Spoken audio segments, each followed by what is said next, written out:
Good. I didn't think quite. All right, Barbara, you might want to mute yourself.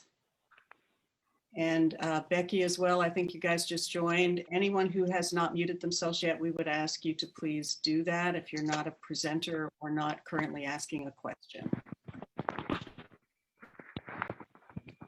Barbara, do you need help figuring that out?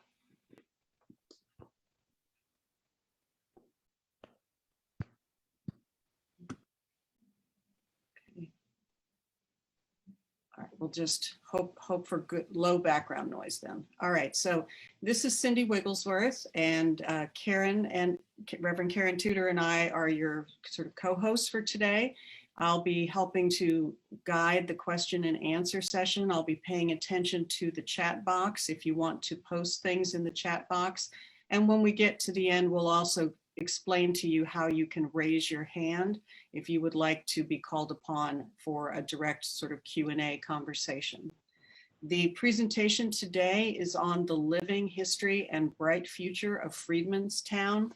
And we have three wonderful co-presenters today. We have Eileen Lowell, Zion Escobar, and Sharonda Johnson, and they are going to introduce themselves to you. So I will turn it over to them. Yes, so thank you so much for having us. Can everyone hear me, first of all? Yes. Wonderful, wonderful. So as Cindy mentioned, we're so grateful to be here, and we're going to talk about the living history and bright future of Freedmen's Town. But first, we're going to introduce ourselves with a little bit more detail. Good afternoon, everyone, and thank you so much for opening your hearts today to join us. My name is Eileen Lowell, and I have the honor of serving as the president of the Houston Freedmen's Town Conservancy. And we are so delighted that you're here today, and we especially want to thank Reverend Karen Tudor and Cindy Wigglesworth for extending the invitation for us to join you. And I'm not going to do a lot of presenting because I have two individuals who are my superstars. They're on the front lines that do everything called Freedmen's Town, and I want to reserve all that time for them. But I do want to make a connection. One of our key members of leadership was Dr. Bishop King, Dr. Barbara King. She was recognized by Unity in 2009 with the Light of God Expression Award in Society. So I just wanted to let you know we already have a connection and a connection that has been there. And again, I'm going to turn it over to Zion to take you through the presentation, but I just want to say thank you on behalf of the board of directors and all of our advocates and supporters of the Freedmen's Town Conservancy. Thank you. Thank you so much. And again, we are so grateful to have this time with you today and grateful for your support. As mentioned, I'm Zion Escobar. I'm the executive director of the Houston Freedmen's Town Conservancy, and I look forward to sharing a great deal of information with you about the history and the future of Freedmen's Town. And Sharonda, would you like to introduce yourself? Good afternoon, everyone. My name is Sharonda Johnson. I am the vice president of the Freedmen's Town Association, and I am also the president of the Fourth Ward Health and Educational Center for Youth Incorporated. And it is an honor for me to be here today with y'all. Yes, and want to give you guys a disclaimer. Sharonda is a trooper. She is quite under the weather today, and she is here because she just could not stand to not be here. She's always supporting the community and wants to make sure she's representing the community. So as we move forward with the presentation, I'll share a couple of details with you all about the Freedmen's Town Association on her behalf, just to spare her lungs and her capacity to have to exert herself until Q&A, and she'll be able to share anything that we get into discussion about at that time. So know that I'm sharing these things on behalf of Sharonda, in addition to the things I'll share about our organization as well. So with that, we'll move right into the next step. Pardon me. So a little bit of background. If you're wondering how this conversation came to be, like, why are we here? What are we talking about? Why is this important? Why is this important to you? Why is this important to us?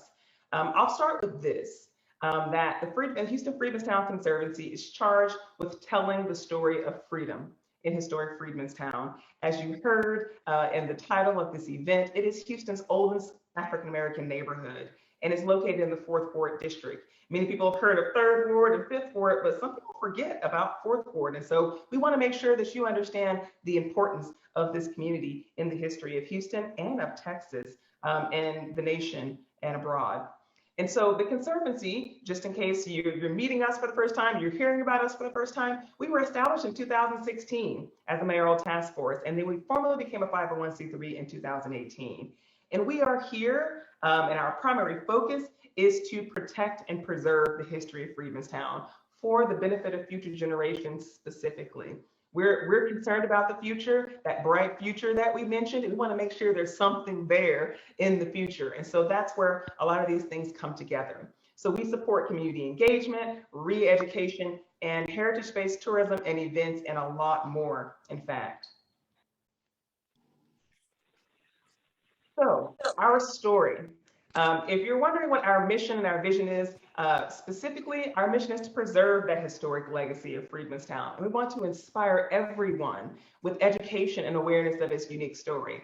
I will almost bet you that once you know the real story, the true story, the tough stuff, the good stuff, the beautiful moments about Freedmenstown, you will too become invested in this story of freedom.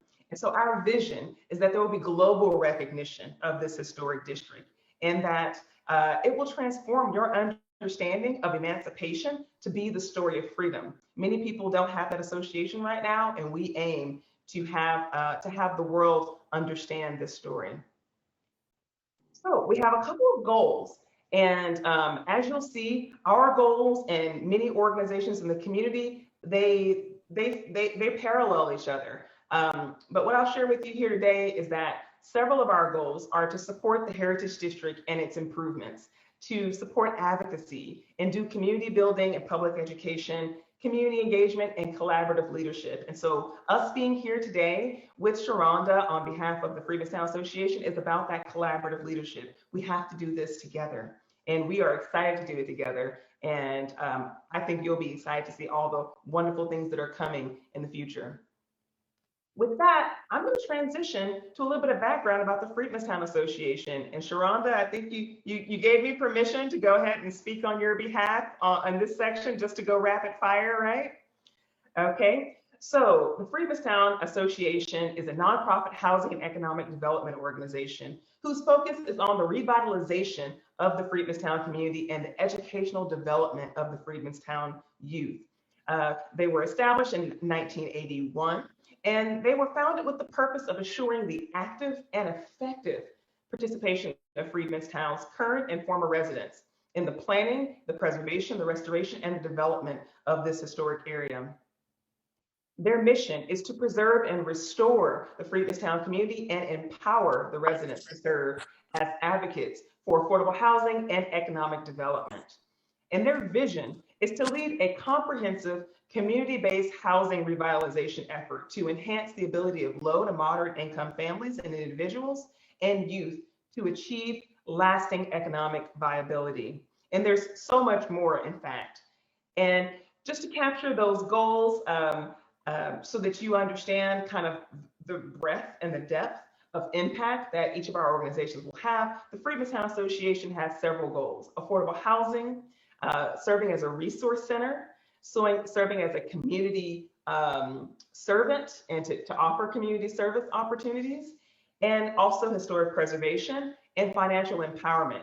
So you can see that there's a lot of intersections as far as what we do, what the Freedmenstown Association has been doing, and all of it comes to the aid of ensuring that this important community is here in the future and that people know the story in a way that you can't quite grasp as it is today. So I want to just bring you through some really quick history. This is going to be like one of those flashcard things you see on social media where it's like rapid fire, the story of something. So the story of Freedmenstown and 4th Ward in a nutshell is going to go by pretty quickly. We're going to start with the founding of Houston, 1836. So look at this image, And I just have to, it makes me smile. This is what the Allen brothers sold to the folks who were going to immigrate to the Houston area. And it kind of looks like a European, wonderful countryside, you know, mountain village or something like that. This is what they told people Houston looked like. We all know better, right? But this is how things started. They encouraged people to come to Houston for a better life and for economic opportunities. At that time, Texas was still Mexico. So it wasn't, so 1836, you have the Battle of the Alamo. And that's when Texas actually became what it is today, when it was established. 3 short years later, Fourth Ward is created. So Fourth Ward has always been here. It's always been part of the story and the lifeblood of Houston growing and thriving. And you can see Buffalo Bayou through the center there. This has always been the lifeblood of Houston's vibrancy as a port city and things like that. Fast forward a little under 30 years, and Texas emancipates its enslaved persons. And those folks leave those plantations along the Brazos River and various locations, and they move towards Houston. The biggest migration was towards Houston. So you can see it here graphically. All of this green area, those were plantation areas. So people are leaving these spaces looking for a better life, looking for economic opportunities. So you have migrants coming in from European settlers. You have people who've been here and now got their freedom, and they're looking to migrate to Houston. And so Freedmenstown is where the Black community settled and established itself. And so you'll notice here also there's a 51-mile trail. We'll share a little bit more about that later when it comes to the future and the bright future of Freedmenstown in this community. But just take note of that connection between Galveston and this large area here and the city of Houston. So 5 years after emancipation, again, we said we wanted to change our understanding of the story of emancipation to actually be the story of freedom. 5 years after gaining his freedom, Jack Yates, I call this the house that Jack built. Jack Yates, which if you think about Jack Yates High School, the place that George Floyd graduated from, the person who's behind kind of the formative years that led to TSU being created, the founding of Freedmenstown, the gentleman behind that built this house, which still stands today in Sam Houston Park, which is in downtown. So in 1870, Jack Yates built this house. That automatically should make you ask a couple questions. Wow, what was happening to these folks? And look, if he was capable of doing this just 5 years after his emancipation, what embedded potential has been restrained through this process and this history that we've experienced from slavery to emancipation. After emancipation, this is what happened next. So moving forward into the 1900s, again, we're moving quickly through this history, but you should know that this was a thriving Black community. And by 1915, there were over 400 Black-owned businesses in Freedmenstown. It got this namesake called the Harlem of the South, even though it predated Harlem. But that's a name that was attached to it later in its history and its story. You should know that it had jazz clubs, it had beauty shops and restaurants, and the West End Park, which was Houston's largest baseball park, until I-45 came along and it was demolished and I-45 was constructed over it. So before there was Minute Maid, there was West End Park, and that was in Freedmenstown, and people have no idea. And so I encourage you to reframe your thinking about this place and its stories. 1914, the historic brick streets, which you may have heard about. There's been so much interest and so many changes associated with the street. You should know that these were resilient and empowered people. They built their own businesses, schools, and libraries, and these paved brick streets are still there today. And Sharonda actually has been the front and center. I look forward to us sharing stories in the dialogue section about how much effort and advocacy and fighting for her community that she and others have done to make sure those streets are there for us to be able to reflect on why this place is important and have this proof of the incredible tenacity of these people and a history that could have easily been completely uncovered and not known to us at this day and time. Moving into the 20s, from the 20s to the 70s, I'll say property laws, and I-45. That's something you should take note of. So there were housing policies that segregated Black people through the 20s. There were laws to be able to take land away from Black residents in the 30s. 40,000 residents were displaced because of the construction of I-45 in the 50s. And in the 70s, there was a lot of plans being created through the city, through the planning department, through other entities that displaced much of the previous residents of Freedmanstown. And so now people know it as Midtown. And it's a pretty popular and popping spot, but you don't know that you're standing in Freedmanstown, truthfully. And so I want to make sure you see this community as a beautiful place for what it was and what it is and what it's going to be. If you want to get some perspective that we don't have time to share here today on this community, there's an interesting documentary with a very provocative title, I'll be honest with you. It's called Who Killed Fourth Ward? And if you want to put it simply, it's this story about the poor and the wealthy, not necessarily the poor versus the wealthy, but both of those two stories playing out in parallel. And there's winners and losers all along that path. And what you should know, just to pull a couple of quotes from that documentary, you can go on YouTube and you'll find it's a 3-part series. It'll take you a second to get through it, but it's worth every second of the watch. What you should know is that there were quotes there that stand out. I look forward to hearing feedback and you guys sending us information after you've had a chance to experience this documentary. But basically what they say is that there were poor people who lived in spaces that were owned by wealthy people, and that those wealthy people were not paying their fair share of taxes.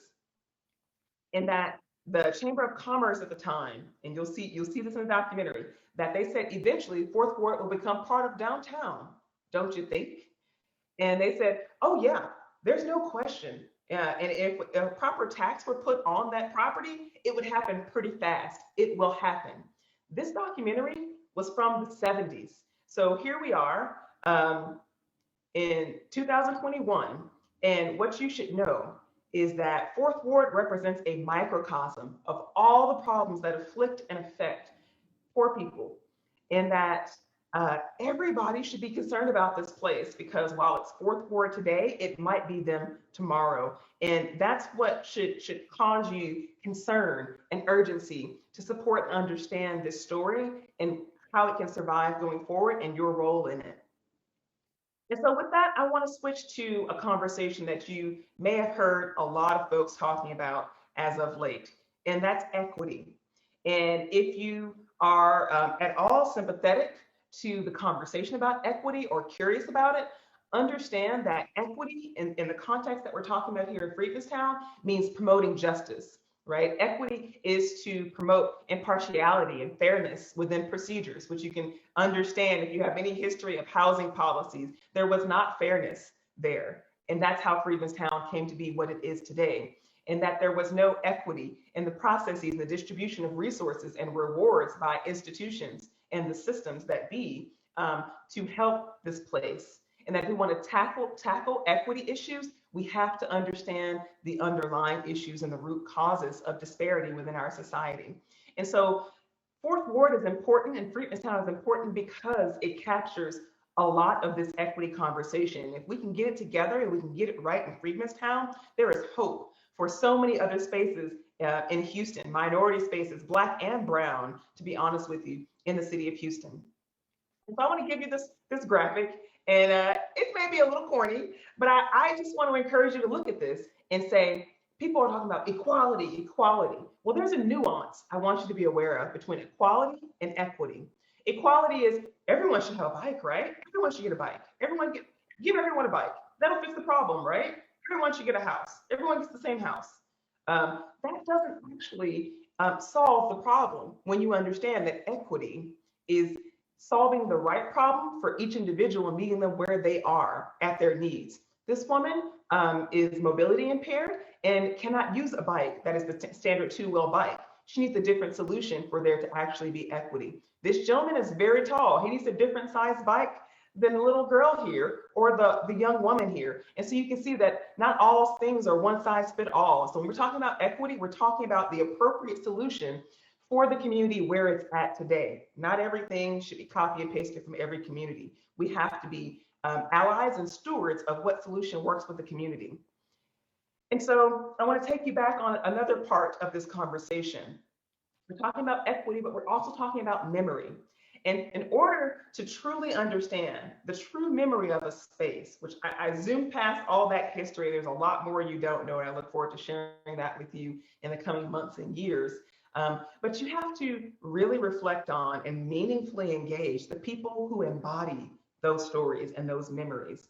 And so, as part of the rebirth of Freedmen's Town, we hope to demonstrate equitable development and historic preservation, and have people understand that the memory of this space is just as valuable as its existing and future infrastructure. And again, I'm moving fast here because I want us to engage in dialogue about this story and this memory. But I want you to know, overall, this community did not change overnight. I just chronicled from the 1830s to the 70s even how much changed and how many levels of impact there were. You know, this community was suffocated slowly by disinvestment in infrastructure. And so what's important to know, and this is a statement that I say to others and that I say to myself, and I encourage you to be part of this conversation, is that you can't do it without us. And the us is different depending on what your perspective is and where you sit as a stakeholder.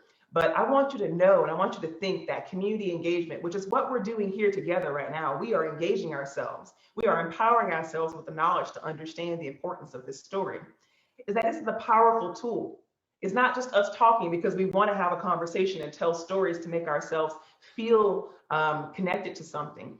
These stories, this engagement is powerful because we can create better policies when everyone's on the same page, understanding what happened and what we have to do differently to not repeat the same mistakes that were done in the past. If we want to actually insist on addressing inequality, we need to engage the community that was affected and that is affected still to this day. If we want to foster community support and build stronger communities, this is the path in which you start to do that.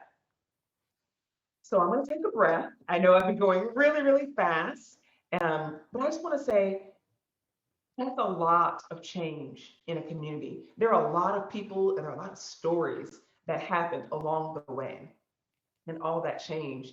And a great many of them were really, really, really tough experiences. And tough is not even the right word, I'll be honest with you. But what's happening now? We talked about this bright future. What does this look like? What does it feel like? And where are we heading together, right?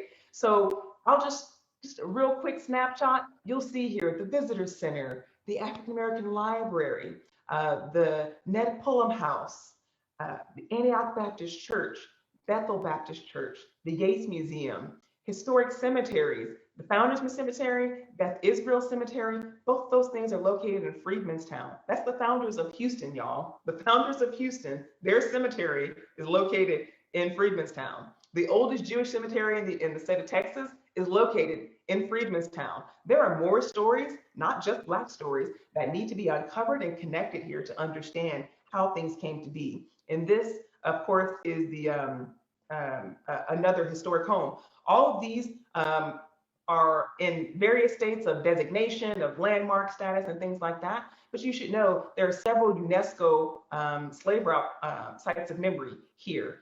The African American Library, several of those mentioned, Antioch Baptist Church, things like that. So this place is internationally important. So it's worth protecting and preserving it. You can see some of these assets on a map here just to see how they span I-45, which you can see how that project bisected the community and really cut it in half and change the dynamic of the community going forward in a not beneficial way.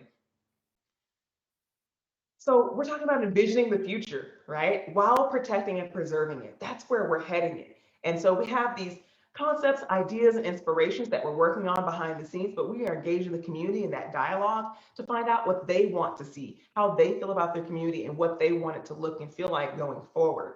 And so these are just some inspirational images showing you, that adaptive reuse of homes, parks and public spaces and engagement spaces, sites of memory, using green space, using spaces of memory that are architectural and monumental to tell this story and to draw people into this story. is part of what we aim to do as a conservancy, but there's actually even more going on behind the scenes when it comes to preservation and affordable housing and things like that that Sharonda's doing that we look forward to discussing in our Q&A here shortly. Just to give you some nuts and bolts about what's happening on the actual protection level, you saw all the things I shared with you in that very quick history from the 1800s to the 70s and now. There are very specific and targeted things you can do to give real protection. And we are working on those things right now. And that's everything from historic districts and protected landmarks. There's emancipation trails that are coming. We'll share a little bit more about that in the coming slides. There's the UNESCO slave route, sites of memory that I shared with you. The historic brick streets, which you see here, those are in a process of being accounted for in a process of restoration. And you can just see here the proximity of this incredible community to downtown Houston. And that I want you to know that even City Hall sits on what used to be Freedmen's Town, y'all. You know, so there's so much you don't know about Houston. Buffalo Bayou has always been there in this community, started along the banks of Buffalo Bayou. And so we go way back. And so we have to protect that legacy and that history for the future. Again, just giving you a big overview of what this place, the footprint of the operating area that we're going to be protecting and preserving. This is that footprint. I won't go into too much detail, but you should know that in this dashed blue line, since 1985, the year I was born, this area received its National Register of Historic Places designation, and it's been protected. But there are more protections that are needed to keep it from continuing to be gobbled up by development that does not honor the legacy and the history of the community.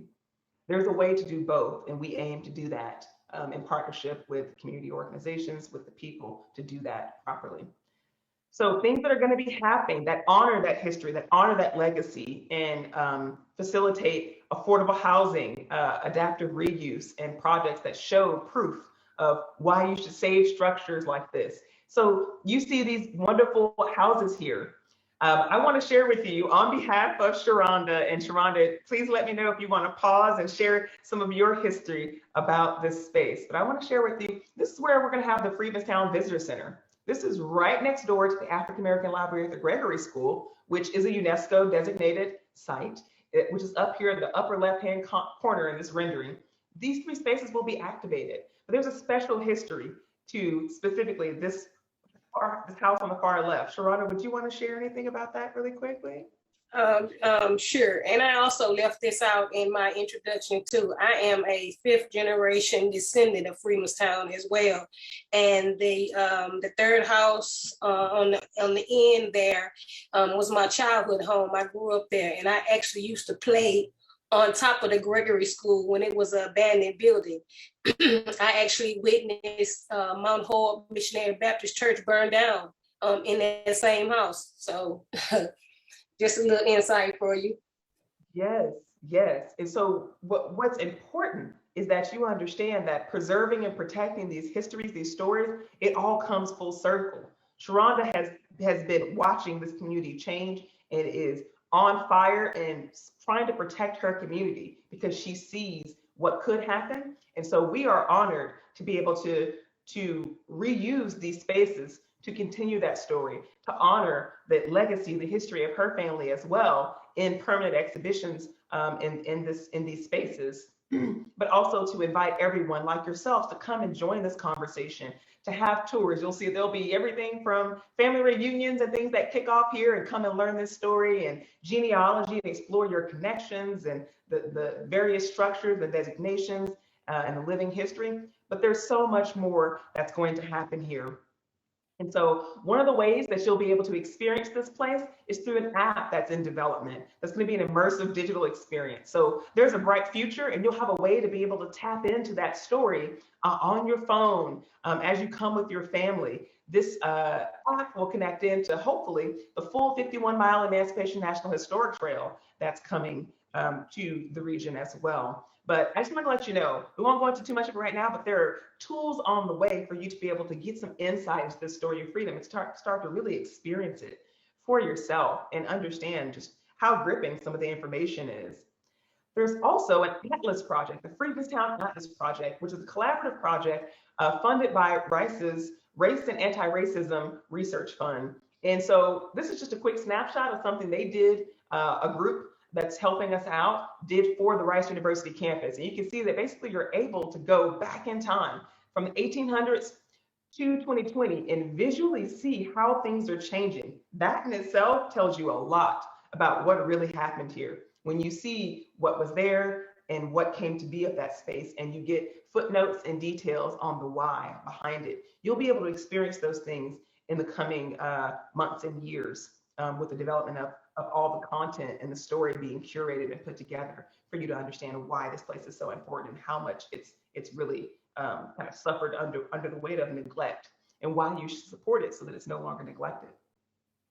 Just overall, and we're wrapping up here pretty shortly, timeline of where things are going for the Conservancy. And there's a parallel path for the Freedmen's Association. Again, I'm speaking on Sharonda's behalf only to save her breath, but there's so much more that she is a part of in helping these parallel processes that are going on behind the scenes. So you can see we started, the Conservancy specifically started as a mayoral task force in 2016, and we are on this very expeditious path of the Emancipation National Historic Trail bill going from being a bill to being a public law in 2020. You know, we got these slave route designations. Other organizations in the community were part of that support and part of that application process. We have a heritage district that's in development. It'll be Houston's first heritage district. There's strategic planning going on because, as you can imagine, you have to go about the rebirth of this community in a very strategic and targeted fashion. A Barbara Jordan Memorial is coming to Freedmenstown, and so that'll be something you should be on the lookout for in the future. We are hoping there's going to be a Juneteenth National Independence Day Act submitted and passed soon. We are part of the efforts behind that to support that coming into being. We are launching the Visitor Center, and we are on this path from the Emancipation Trail forward with the National Park Service to put together all of the story and the data and the content necessary so that from the Emancipation Trail, moving towards the U.S. tentative list, the National Park Service will have the information and the content they need to say that this community is worthy, it has proved itself, and we have the documentation to say that this community qualifies and should be recognized as a World Heritage Site. Now, of course, we have to earn that designation, and everything you see us doing and other organizations in the community, everything we're doing is to earn that designation ultimately, and we hope to get to that destination in 2028. So there's a lot of work to be done, and we are doing that together.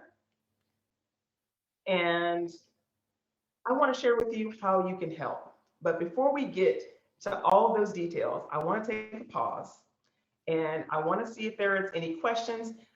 Cindy, did you want to pause me here before we go into additional details?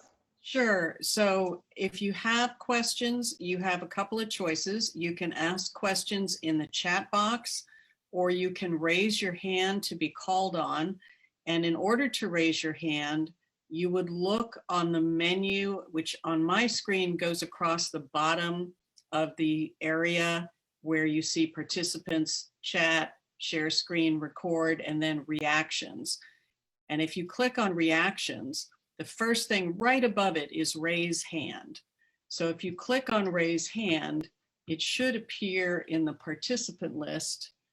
And I just raised mine to test it. Yes, there it is, that I have raised my hand. So to see the participant list, if you haven't done this before, you can see the word participants, and it's showing 36 people right now. You can click on that and it will show the participant list. All right. So you have two choices. You can type a question in the chat area, or you can raise your hand and we'll call on you. Yes. And so we look forward to your questions. And one of the questions we were asked early on was, how do you think we could help? And so I just want to put one or two of those things out there, and we can come back to them later, but I just want to share them with you up front and let you know that there are some opportunities to support should you choose to. And one of those is a community impact project.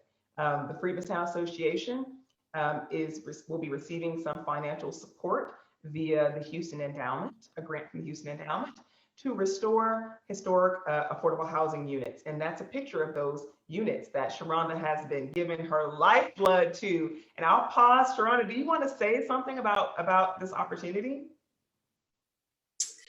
Yes. This community impact project, this will be a wonderful way for the organization to give back to the community. And so this is our, we have 8 affordable rent units available for affordable housing renting units for our community. And we're trying to restore them with the community grant from the endowment with the Conservancy. And this will be a community impact project that can basically impact, current residents in the community. So basically money that's coming from the top can actually trickle down to the community, because most times that has been missed in the past. And so now with the help of the Conservancy, so maybe we can steward that together now as far as projects to impact directly to the community. That's wonderful.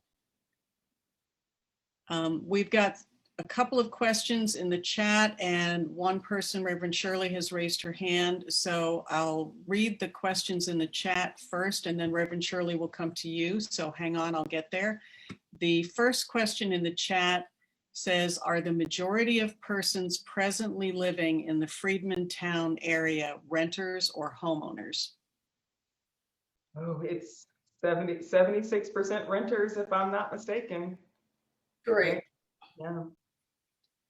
And then I would guess the follow-on question to that is, isn't that part of how this has become a problem, because the owners weren't the residents?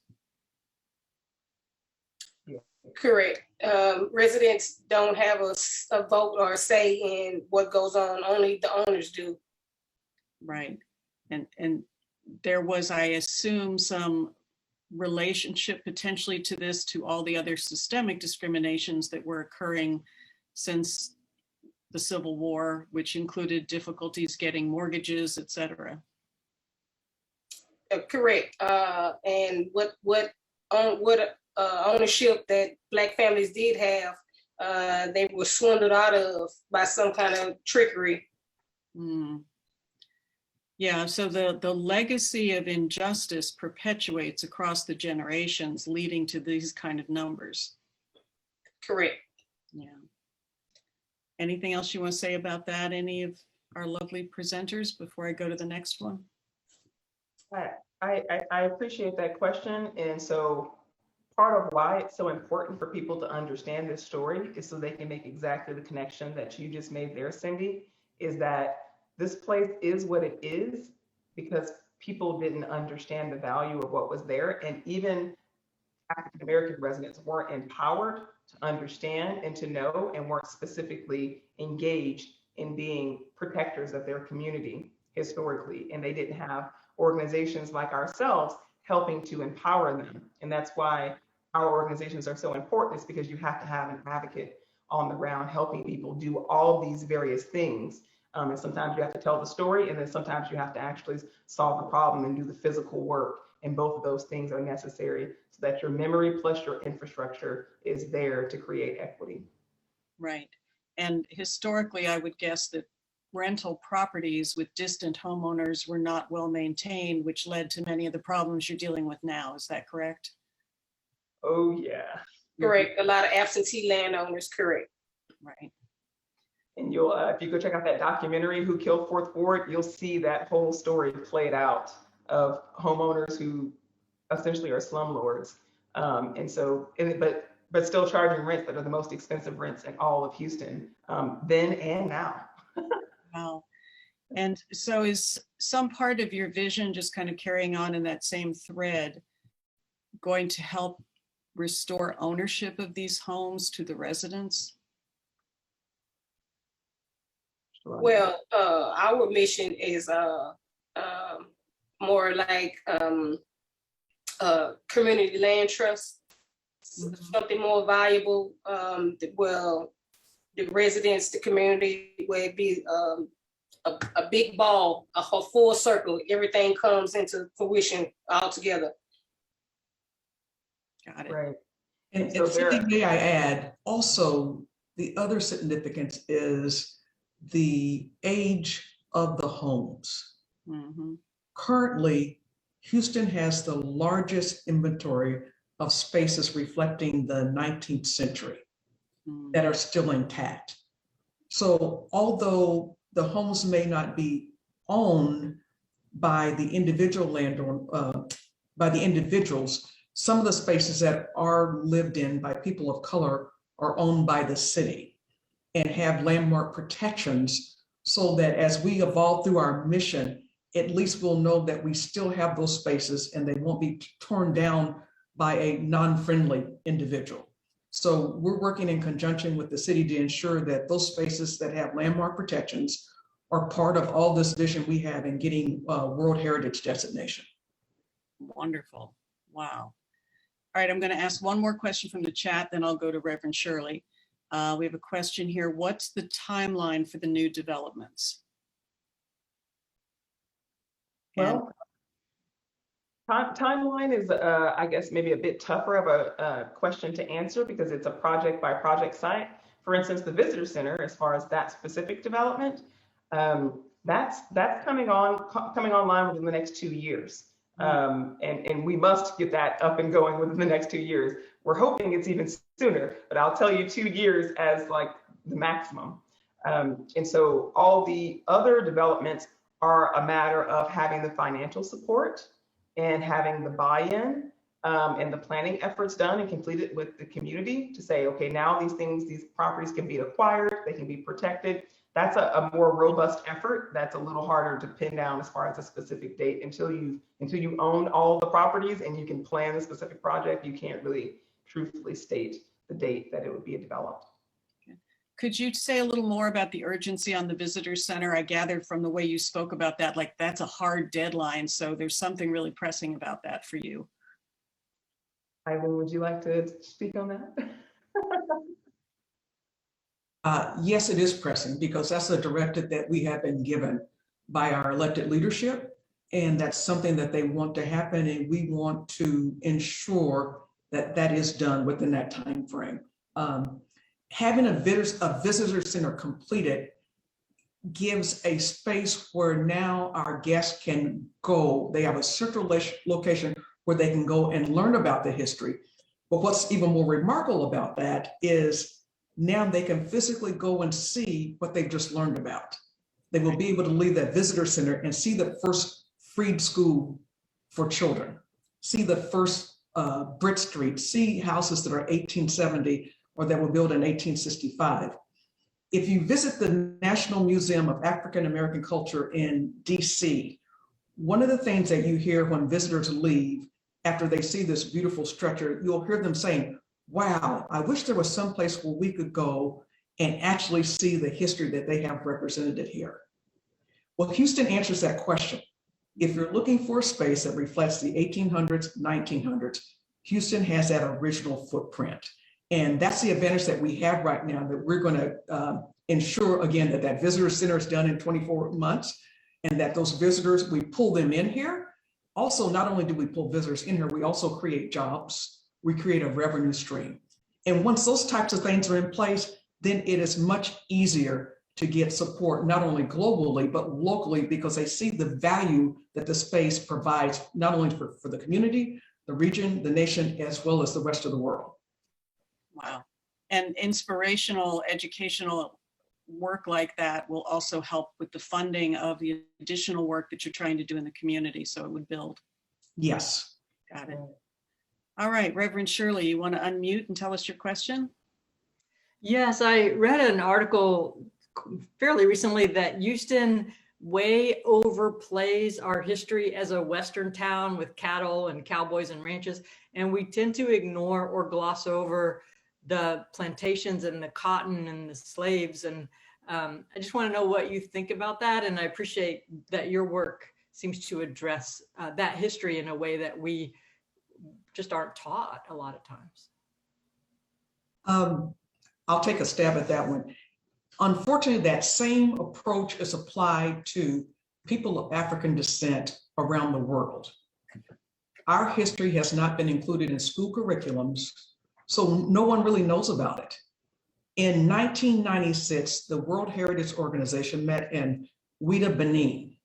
And one of the outcomes of their meeting was, until all curriculum includes everyone's history, we will never have normalized race relations. Our history has to be included for us to have normalized race relations. The history of African Americans is the last history to be collected. And these are not my words, this is from the World Heritage Organization. Everyone else has been documented, recorded, and presented. Ours is the last. And part of their efforts, they started in 1994, they have already documented the continent of Africa, they have documented Europe, and the United States, or what let's call the Americas, received an individual, Dr. Jane Flowers, became the representative for the World Heritage Organization in 2016. And since that time, she has been documenting spaces reflecting people of African descent. And hopefully that will be included in the global flagship register, where you can take a tour, and regardless of what part of the Americas you visit, you can walk in the footsteps of the Great Migration or the transatlantic slave trade that happened to people of African descent. Wow. That's awesome. And I love the overarching comment about we won't have healing in race relations until we have history of everybody's story. It's such a foundational piece of empathy and understanding. If we can't see each other, it's so easy to other each other. And that's a lot of the evil we see in the world these days. Shirley, was that your question? Are you complete? Yeah, I think that the Western mystique is sometimes more emphasized, but that we, like you said, we haven't, Houston, maybe Texas, especially Houston, hasn't really dealt with our past as a town that had slaves and plantations and cotton. I mean, we know cotton was really important to the economy of Houston, but I almost think that some of the leaders of Houston, the promoters of Houston, tend to pretend like we were this Western town with cowboys, and I just think that's maybe not as accurate as people would like. We definitely agree. Yeah, Reverend Shirley, you're absolutely right. That's what's sold. But guess what? That story has been repeated so many times, it's not new anymore. And where the revenue streams are now are on African American history and the migration of Africans in the Americas. I think the impact that the untimely death of Mr. George Floyd that took place last May, if you notice, around the world, there was not a country, there was not a space where anybody had a pulse where they did not recognize and relate to that incident. And shortly after that, Juneteenth, you had over 300 countries celebrating freedom with Houston, over 300 countries. So the transition from the Western, the cowboys and that narrative that was once written, it's no longer a new narrative because everybody realizes it's not true. And again, everybody's story has to be included, and we now have to tell the truth. But the good news is, if you tell the truth, it's going to create revenue streams for your community. Our value is, you can't replace what we have. And I kind of get on my soapbox. It's just, I just wish I could put some gold behind me to show you the value of what Houston has as far as history, and also that it's still here. You cannot go to another major city in the USA and find the first church, original brick streets, and more importantly, you can't find a 5th generation resident like Sharonda. That is absolutely unbelievable. So we have something that is very, very valuable, and it's a role of the Conservancy to keep promoting that and to encourage individuals like you that are listening to us today to say, guess what? These guys have something. You need to listen to what's going on. You need to get on the bandwagon, because Houston is going to be the premier city when it comes to promoting our history regarding people of African descent that arrived and settled here in the Houston city. And to that effect, the specific projects, like you said, when are we going to change that narrative from the Western to the rest of the story? The Emancipation National Historic Trail study is exactly that pivot, right? So know that we are working in conversation with the Visitors Bureau, with Visit Houston, with Houston First, and that their primary focus and what they are literally banking on as their next chapter of how they're going to evolve tourism and interest and economic growth in the Houston region is this Emancipation Trail, and making sure that all of these small settlements, freedom colonies, there's a great assortment of places that have stories that have not been told, putting all those stories together for the Black diaspora to come back to the region and understand the context, right? And that Emancipation National Historic Trail gives everyone an opportunity to get on the same page. And there's so much of it, as Eileen said, it's no denying, like, wow, there's 51 miles, an entire region of Houston that had never even been discussed in a conversation, and so many important people have come out of these places. You know Booker T. Washington, but have you heard of Emmett J. Scott, who's the guy who was his assistant, who's behind Booker T. Washington all these years? He's from Freedmen's Town. And you think about all the Booker T. Washingtons, all of the schools, the high schools, the elementary schools, all over the United States. Why don't you know that the #2 guy who was his go-to, who was his ghostwriter even for all of his authorship, was from Freedmen's Town?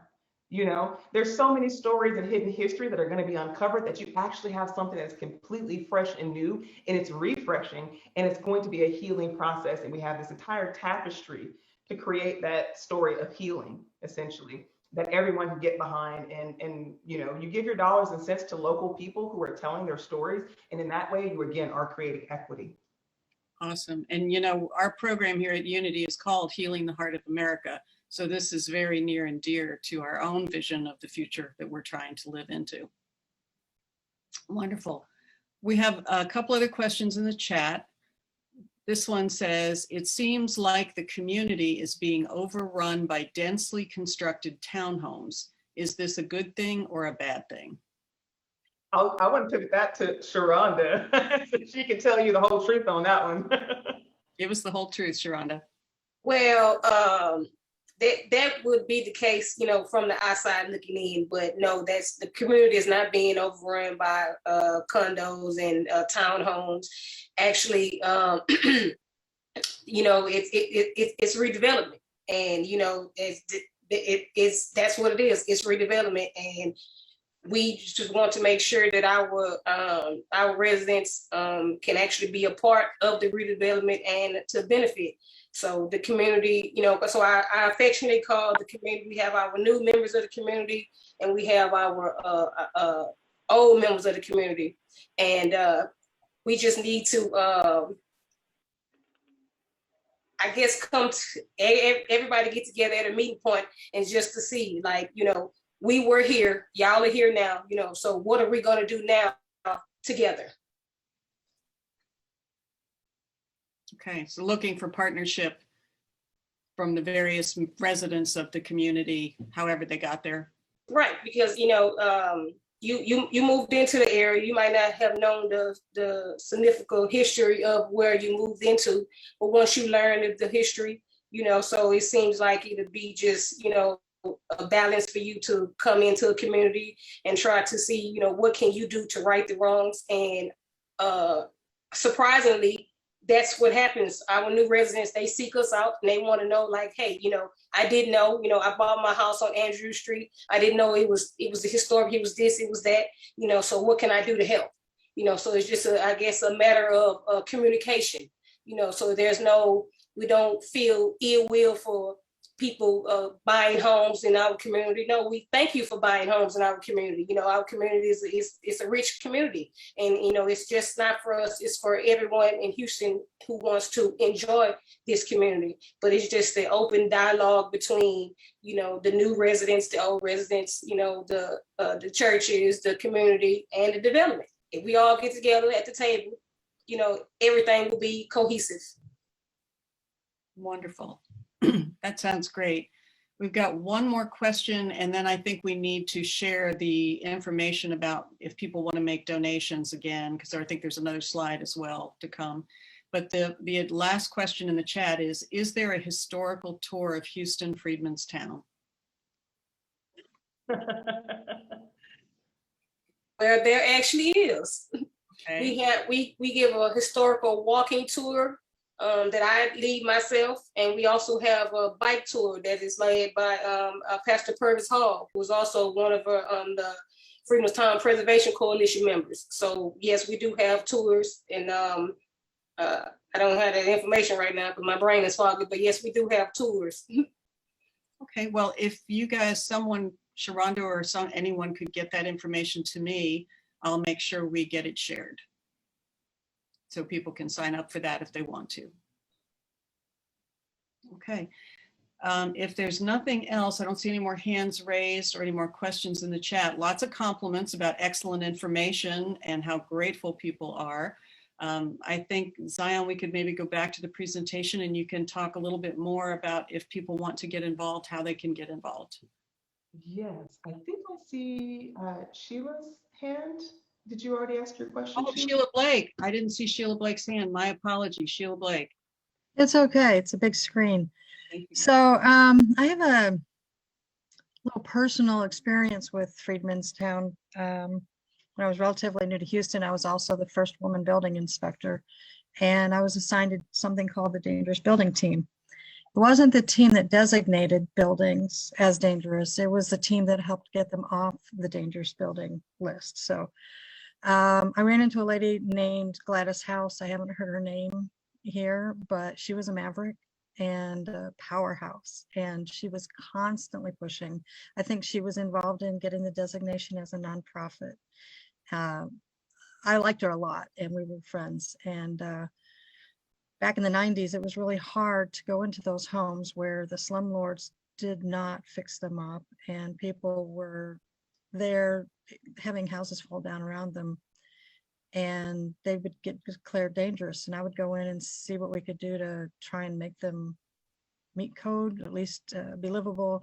And sometimes I came back and the house was gone. And my heart was broken because I knew those people were displaced and didn't have anywhere really good to go. So I'm so grateful to see what you're doing. So glad to see it. I'm definitely going to be a donor all these years after that. I remember the Allen Parkway Village controversies and how often gentrification has just tried to shut it down. And now we see all the Texas freedom colonies disappearing, and you're able to hold on to one. And so I'm just really glad for what you're doing. Do you want to speak about the Allen Parkway villages, maybe? Oh, well, let me speak to you about Miss House. Miss House is still fighting the good fight. She is still bootstrap on the ground. She's still fighting. Just so you know, Allen Parkway is another jewel of ours. Allen Parkway is also a national registered place and needs to be talked about more, because a lot of things happen in Allen Parkway. A lot of communities we serve in Allen Parkway. I think we have the Chinese, Vietnamese.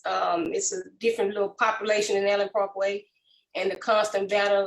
Mr. Linwood Johnson, a lot of history with Allen Parkway. So I'm going to actually let Ms. House know that you were on this call. Say hello for me.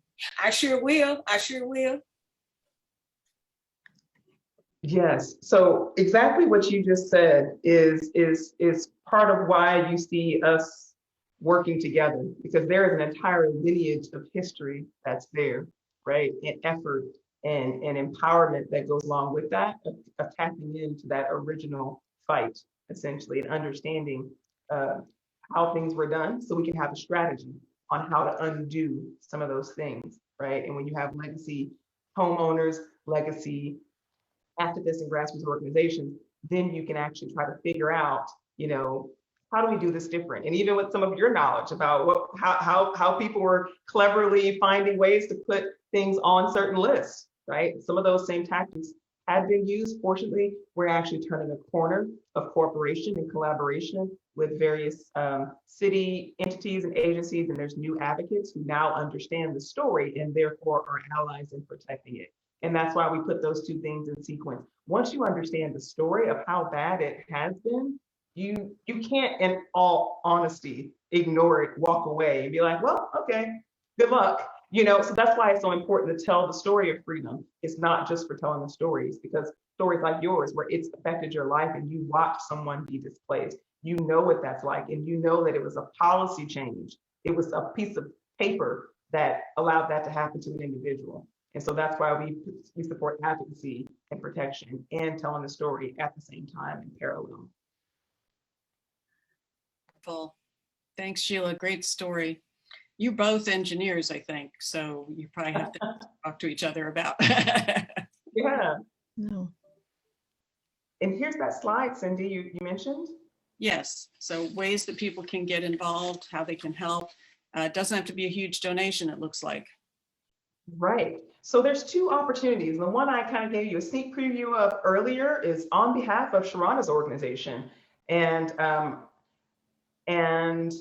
sorry, I just saw a question in the chat. The Freedom Colonies Project,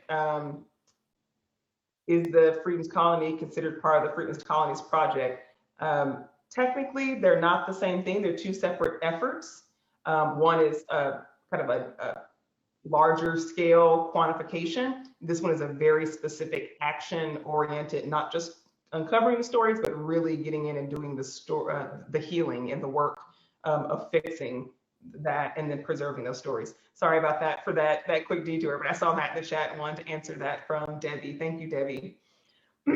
But what I want to share with you here is that, you know, the ice storm happened. And thank you to everyone who's joining us here after being postponed because of the ice storm and internet connections and everyone not having a power back on yet. Sharonda, I know I was calling you saying, oh my God, how's it going? How are you doing? How are all your units, your affordable housing units going? And you told me, we have stuff going on. And of course, we are resilient. We are bootstrapping it. We are fixing everything ourselves. We are DIYing it.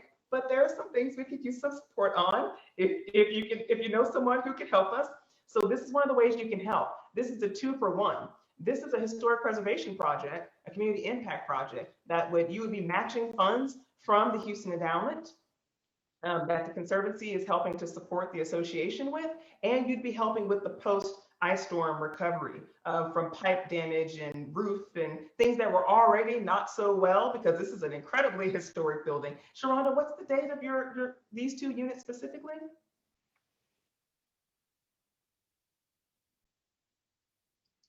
She's unmuting. 1936. There you go. Wow. So you can imagine how much love and support they need and how they weathered that ice storm. And so you see this list of things here, and these may be larger dollar things, but know that if just 25 people, which is everyone who's on this call, if you gave $200, you as Unity of Houston could actually provide the building materials to fix both of these structures in one fell swoop, right? You could, with 30 donations of $100, fix the AC and heating units, which, you know, they were huddled up and cold and didn't have working units during the storm. And in the future, because of the importance and the work they're doing as far as affordable housing and showing the concept of changing historic homes to be affordable housing units, you don't have to tear them down. They can be the building stock that Houston needs. Supporting those things makes those units available to more residents and makes them legal and code and all these other things that need to be done to maintain them in the future. So that's one opportunity and one level of support. And the other opportunity is the visitor center that I mentioned. That's a community engagement hub. And I feel like I've shared with you the importance of community engagement. It's not just for the sake of talking and having conversations. How do you actually change things? You have to engage people. And so these structures, you know, with our legacy resident Sharonda, you know, being part of this story of one of these three structures, these projects are here for a bigger reason. The Emancipation Trail, the World Heritage Site, when all of those things come into play, this will be where you come to experience this community, right? So the story of this community, Sharonda's family's story, will be integrated into this whole process. And so, of course, you have many, many steps along the way. But a donation of $5,000 would get us through schematic design phase 1, right? To get additional funding and support from donors and from agencies and things like that. Community outreach to talk about activations at that visitor center would be of $2,000, would get us well on our way and get started. So you can see the breakdown there. Overall, however you choose to give, if you choose to give, if you text GIVE to 713-929-2109, those funds will be parsed out based off of whatever it is you designate as your donation. If you say I'm donating to the historic preservation of the affordable housing units, it will go directly to Sharonda. If you say I want to support 25 here and 25 there to the visitor center and to the affordable housing units, those things will find their way to the end uses, and you'll be kept up to date on how it's all going. And in 2 years, you'll see the return on your investment, and you'll know that you were part of the founding donors to help bring this story full circle. And you see how it's all connected. It's not, none of these things are an island. They're all part of really the rebirth of this community. And so we just invite you to support that rebirth on any level and in any way you can. So that's our ask. And Elise is also asking if you have any info on the Jack Yates Museum project. For info on that, you would contact the Yates Museum directly. They have a capital campaign that they're doing for their individual projects. They are making great progress as of late. And so we're very inspired by that, and we want to keep them going, and they need materials and support as well. So the Yates Museum has a website. I think it's rbhy.org, and I may have that incorrect. I'll have to check Google real quick for that. But if you Google them, you'll find their site, and they have ways for you to contact them directly and donate. So again, multiple partners in the community, all trying to assist with making sure what's there is there in 50 years and 100 years from now. So we encourage everyone to support everyone, not just us. Wow. Wow. Well, last chance, folks, if you want to put a question in the chat box or raise your hand, it's your last chance. We're coming to the end of our time. And while we let people think about that, I just want to say, wow, I have so appreciated this overview. I've learned so much. I feel like I have so much left to learn. I'm going to go look at that documentary that you mentioned. And I can't wait for the visitor center to be a real thing, that I can come and learn the stories and take the tours, and maybe we can set up a tour for Unity folks through Healing the Heart of America for now, even though I know your visitor center is not built, but a walking tour maybe for anybody who wants to do that. So we can maybe be in touch about that. Absolutely. Wonderful. All right, I'm not. Sharonda, are you about to say something on that? No, I was saying maybe Zion, we can do that. Yes, we do private tours now, and there's individuals. Sharonda, she'll collect your monies, and we kind of walk around the community together and tell a lot about the past, and then also about some of the future elements coming, and kind of how each of our roles are connected, and what we're all doing to bring everything full circle. So absolutely, I think we've had groups from other churches, even from as far down as Clear Lake, come up. And groups of 20 and 30 people at a time walking through the community, socially distanced, of course, but walking through the community together and doing private tours. Wonderful. Well, anybody who's on the call who thinks you might be interested in that, just mention that in the chat, and I'll print it out and keep track of who I know wants to potentially be invited, and we'll see if we can get something arranged. This has just been so exciting to me. I'm definitely going to be making a donation to support your work. I think it's a crucial part of Healing the Heart of America, which is what we are about. And until we see clearly, we can't heal. And you're part of helping us see clearly. And I am so deeply indebted and grateful to you guys for the hard work you're doing. Thank you so much. Your vision is inspiring. Thank you. And again, I just want to say on behalf of the board of directors of the Houston Freedmenstown Conservancy, thank you all for taking your time to join us. I mean, you could have been outside enjoying the beautiful sunshine, and you came in to hear the story, which is very important. But again, thank you was just 2 words, but we truly, truly thank you for your time, your commitment, and thanks again to Reverend Tudor, and a special thanks to Cindy for pulling this together. And we look forward to continuing our relationship with you. And again, thank you so, so much. Thank you, ladies. You're absolutely wonderful. Many blessings to all of you and to everybody on the call.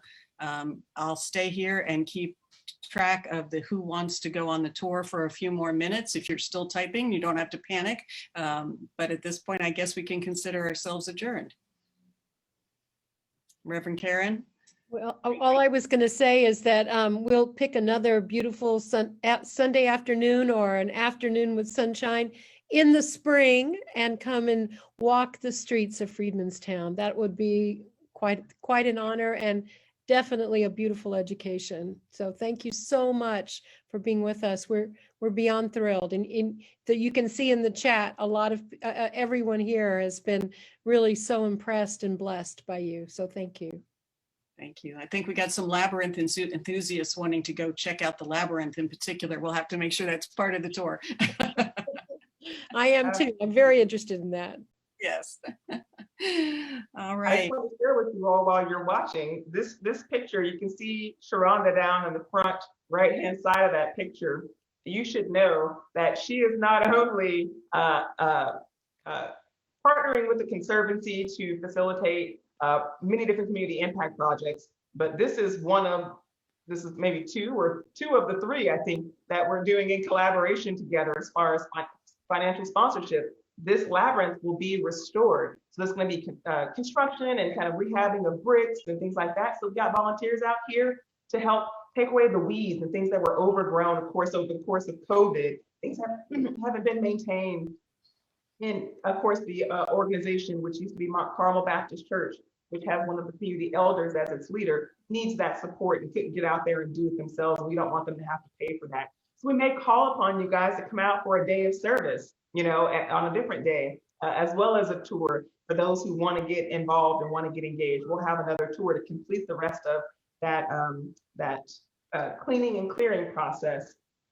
But yeah, so this is different folks, some from the community, others wanting to understand the community, coming together to benefit the community, to impact the community. So we want to do more of this. And so thank you again, Sharonda, for being the glue that brought this together, because we came on to that effort because of you and because of the work that you're doing with Miss Lou Williams, the elder whose site this is.